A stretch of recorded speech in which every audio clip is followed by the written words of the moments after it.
こんにちは、ヒロです。以前このチャンネルで、ブラウザ上でアプリ開発から公開までができるレプリットというプラットフォームを紹介したんですが、そのレプリットに新機能が追加されたので、今回紹介していきたいと思います。今回のアップデートでは、新しい機能が3つ追加されていて、まず1つがデザインキャンバス。これはキャンバス上にアートボードをいくつも並べてデザインを比較検討できる機能です。2つ目にマルチタスク機能。ステータスを管理しながら構築やタスク処理を同時並行で進められる機能です。そして3つ目がプロジェクト機能。アプリの構築だけではなく、スライドとかアニメーションとかの制作物を幅広く作れる機能です。早速これらの機能を紹介していきたいんですが、まずレプリットの流れとしては、テキストのプロンプトやもしくは Figma のデザインデータを添付するなどして、エージェントに作業を依頼します。するとどんどん構築を進めていってくれるんですが、例えばウェブサイトやウェブアプリを作る際に、どんなデザインや構成にしようかなっていうのを検討する段階だと、複数のパターンから選定していくのが理想だと思います。これが一つ目の新機能のデザインキャンバスで実現するんです。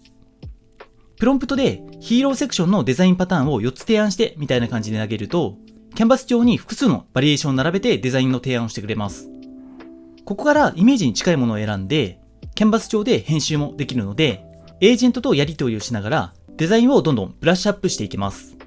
またもちろん他のページデザインとかも管理することができて、本当 Figma とかのデザインツールで複数のアートボードを並べてデザインをしていくような感覚で、複数のデザインを比較検討しながら進められるのがめちゃくちゃ作業しやすいです。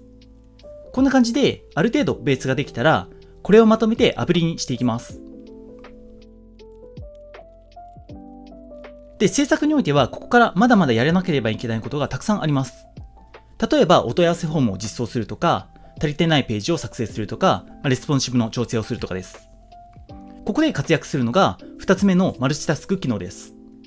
エージェント4では、エージェントが作業中であっても、新しいスレッドを作成して、今後のタスクを計画することができます。今、エージェントが機能を実装している最中ですが、新しいスレッドを開いて、次のタスクを追加してみます。はい、こんな感じで、エージェントが作業中でも、新しい指示を追加することができます。スレッドを複数作成できるっていうのがめちゃくちゃ大きいです。他の AI だと作業の完了を待つのがちょっとストレスで、待ってる間何やってればいいのかわからないっていう時間があったんですが、これだと手を止めることなくどんどん作業を進められます。また追加したタスクはタスクボードで一覧管理されていて、下書き、作業中、レビュー、完了の4つのステータスで管理されています。今どのタスクがどこまで進んでいるのかがパッと見でわかるので、これはめちゃくちゃわかりやすいです。こんな感じでめちゃくちゃ効率的にアプリ制作ができるんですが、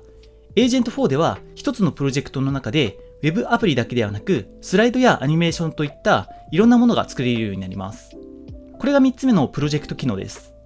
先ほどのアプリ制作と同じスレッドで、このアプリの紹介スライドを作ってって指示してみます。すると同じキャンバス上にスライドが生成されます。クリックしてみてみると、ちゃんとスライドのツールとして動作します。他にもスマホ版のアプリを作ったり、アニメーションなども作れます。今まではアプリを作るツール、スライドを管理するツールとかは当たり前に別々のツールを使う必要がありましたが、これが一つのツール、一つの画面で完結するのはめちゃくちゃ効率的です。本当実際のデスクや作業台のように、一つのキャンバス上にいろんなものを並べて俯瞰的に作業ができるようになっています。